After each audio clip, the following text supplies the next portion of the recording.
अब हमको एक पॉलिनोमियल दे रखा है, दूसरा क्वेश्चन देखते हैं। 2-3 मैंने तड़का दिए हैं, मतलब नान गए, ठीक है, मतलब सॉरी स्किप कर दिए हैं सीबीएसई वालों के लिए।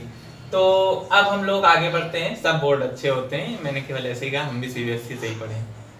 तो ये हमको एग्जांपल 4 देख रहे हैं अब हम लोग, ठीक है, पहले 1 देखा, 4 देख रहे हैं। तो fx इज इक्वल टू ये है, ये हमको पॉलिनोमियल दे रखा है, ये अजीब टाइप का रूट वाला इस बार दे रखा है, पर इसमें अजीब कुछ नहीं, सिंपल सा है, ठीक है। इसमें हमसे कह रहा है कि ये पॉलिनोमियल आपको दिया हुआ है, पहले तो इसके जीरो फाइंड करिए, वही जो 3-4 क्वेश्चन सब एक ही जैसे हैं, इसके जीरो फाइंड करिए।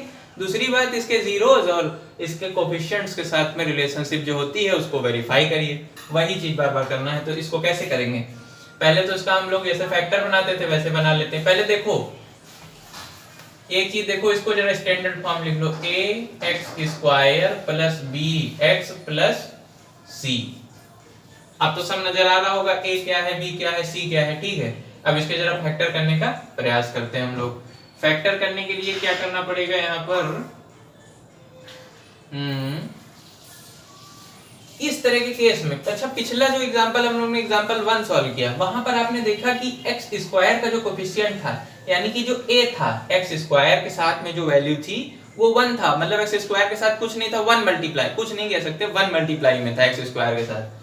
तो वहां पे हमने दूसरी तरह फैक्टराइजेशन किया, ठीक है। अब यहाँ पे हम लोग क्या करते हैं, जैसे यहाँ 4√3 दे रखा है, a की जगह 4√3 दे रखा है और c दे रखा है -2√3। तो पहले तो इन दोनों को मल्टीप्लाई करो, 4√3 यानी कि a को और c को मल्टीप्लाई करेंगे तो 4√3 इंटू 2√3 क्या आ जाएगा,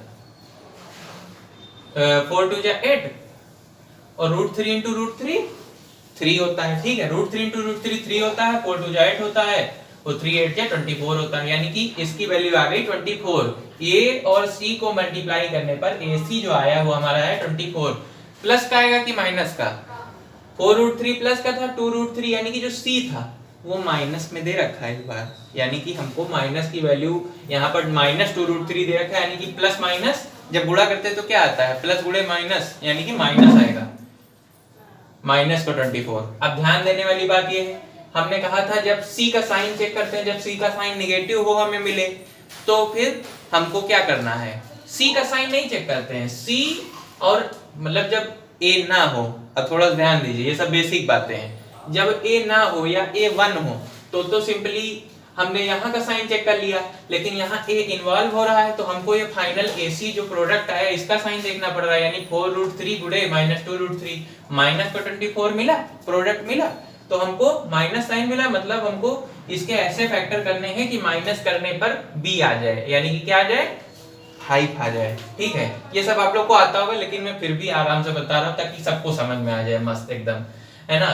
तो 24 के फैक्टर करते हैं, 24 के फैक्टर क्या आ जाएंगे, 2 1 जा 2, 2 2 जा 4, 2 6 जा 12, 2 3 जा 6, 3 1 जा 3, है ना, ये फैक्टर आ गए। अब देखो इसको ऐसे अरेंज करो कि माइनस करने पे 5 आ जाए, माइनस करने पे 5 आ जाए, तो 2 2 जा 4, 2 जा 8 और -3, 8 -3 घटाओ कितना आएगा, 5 5 3 8 होता है ना, तो 2 2 जा 4, 2 जा 8 और 8 -3 हो जाएगा 5, मिल गया, सिंपल सा अरेंज हो गया, है ना भाई। 2 2 जा 4, 2 जा 8 और 3 को वैसे लिखा रहना, तो 8 -3 यानी कि 5 मिल गया हमको। अब हम इसको फैक्टराइज कर पाएंगे आसानी से, यानी कि 8 -3 और x वैसे लिखा रहने दो,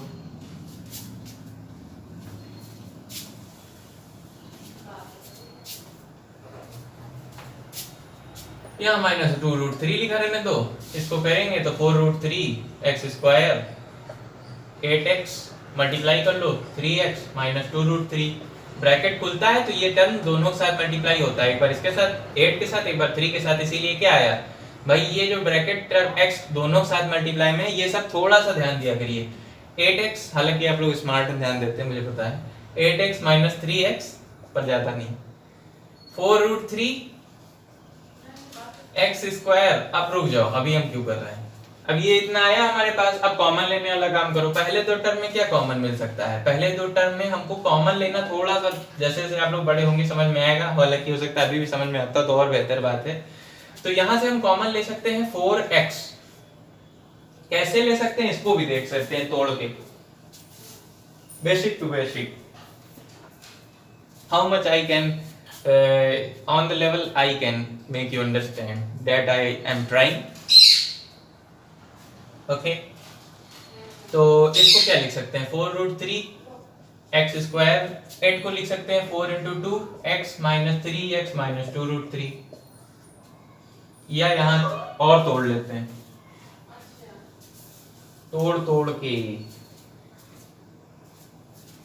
इसको लिख सकते हैं रूट 3 को क्या लिख सकते हैं रूट 3 इंटू रूट 3 लिख सकते हैं रूट 3 इंटू रूट 3 3 तो होता है, और माइनस 2 रूट 3। अब देखो, अब कॉमन लेने में समझ में आ जाएगा सीधा सीधा। यहाँ इन दो टर्म, पहले दो टर्म में देखो तो 4 है हमारे पास, x है, इधर भी 4 है, x है, तो 4x कॉमन ले लिया। अब पहले टर्म का क्या बचा, रूट 3 बचा, और x स्क्वायर था तो एक x बच गया, इधर 4 गया, x गया तो 2 बचा केवल।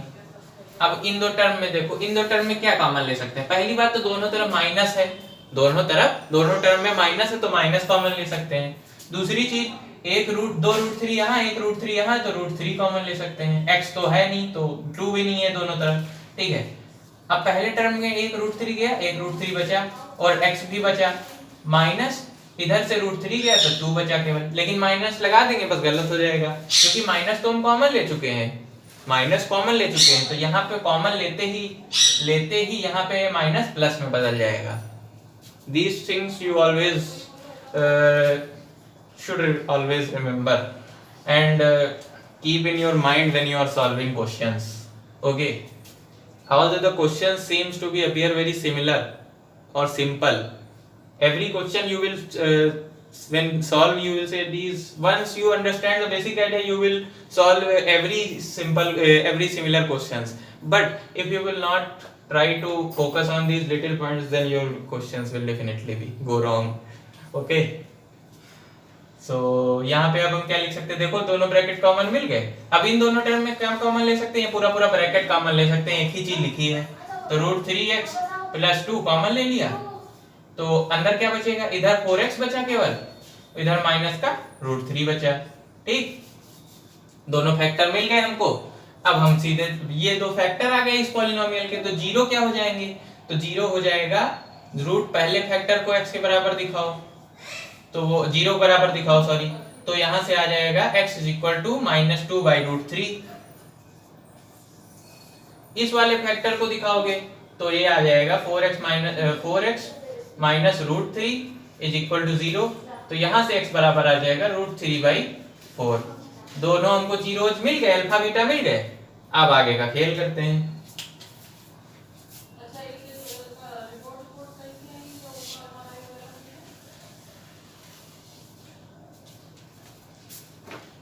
अब हमको जीरो पता करने थे, अल्फा बीटा दोनों मिल गए, रिलेशनशिप वेरीफाई करनी है वो भी कर लो आराम से फटाफट।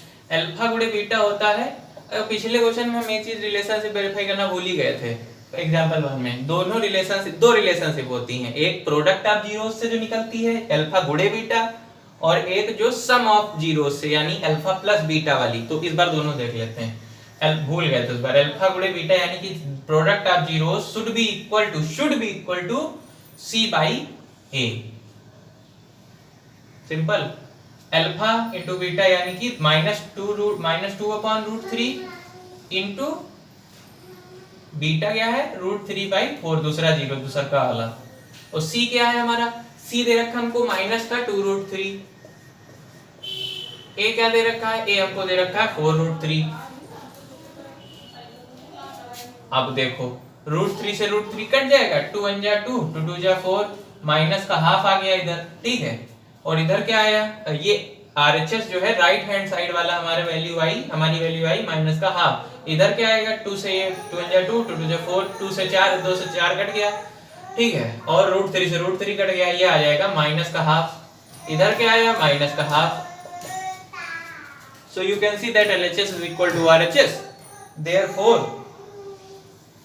the relationship is verified। और दूसरी रिलेशनशिप क्या होती है, दूसरी रिलेशनशिप जो होती है इसी क्वेश्चन में वो होती है अल्फा प्लस बीटा, यानी कि product sum of zero should be equal to क्या होती थी भूल गए, alpha into beta C by alpha plus beta equal to B by A, B by A होती है, ठीक है, बी बाई एक बार कंफर्म कर लेते हैं।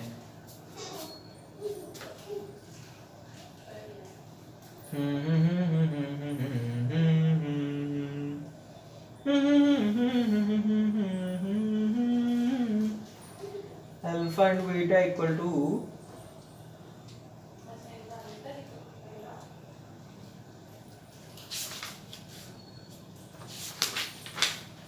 सम of zeros equal to minus B by A, minus B by A, sorry minus B by A. ये थी पहले सब सॉल्व किए थे, पहले सॉल्व करते थे सब भूल गए। Alpha plus beta equal to minus B by A, ठीक है, उसमें लगा दिए थे इसका माइनस हो पिछली बार और इस बार भूल ही गए, ठीक है। तो अल्फा प्लस बीटा पर आप लोग को नहीं बोलना है क्योंकि आप लोग को एग्जाम देना है, और प्लस आगे भी याद रखें तो और अच्छी बात है। Alpha plus beta is equal to minus B by A होता है ना। तो अल्फा क्या दे रखा है हमारा, पहला 0 माइनस 2 बाई रूट 3, बीटा क्या है √3/4, बी बाई ए यानी बी क्या दे रखा, बी दे रखा हमारा 5, इक्वेशन से स्टैंडर्ड फॉर्मेट से कंपेयर कर लिया, बी दे रखा 5 लेकिन साथ में माइनस लगाना है क्योंकि माइनस बी बाई ए होता है। ए दे रखा हमारा 4√3 लिख दो। अब देखो भैया क्या एलएचएस आरएचएस बराबर आएगा, देखते हैं ब्रेक के बाद। तो यहाँ इसका एलसीएम लेना पड़ेगा, एलसीएम ले लिए 4√3 आ जाएगा, ठीक है। दोनों में कुछ सिमिलरिटी नहीं है डिनोमिनेटर में, मतलब दोनों अलग अलग मल्टीप्लाई कर लिया, 4√3 आ गया एलसीएम। यहाँ अब ऊपर क्या करेंगे, √3 से इसको √3 कट जाएगा, 4 2 जा 8, मतलब आप लोग जिस हिसाब से करिए, हम अपने हिसाब से करते हैं। √3 कटा, 4 2 जा 8 आया ऊपर, और 4 से 4 कटा तो √3 इंटू √3 3 आया, ठीक है। इधर क्या है -5/4√3, ये बराबर क्या आ जाएगा, इधर एलएचएस क्या आ जाएगा, 8 में से 3 घटाएंगे 5 आ जाएगा, लेकिन बड़ा साइन, बड़ा नंबर कौन सा 8 है और उसका साइन क्या है माइनस, बड़ा नंबर का साइन लगाते हैं हम इस तरह केस में। 8 माइनस का है तो माइनस का 5 आएगा अपॉन 4√3 इज इक्वल टू -5/4√3। क्या ये दोनों बराबर हैं, बिल्कुल बराबर है, -5/4√3, वही चीज यहाँ भी दे रखी -5/4√3। Since LHS is equal to RHS तो हमारी रिलेशनशिप हो गई वेरीफाई, यही सिंपल क्वेश्चन है।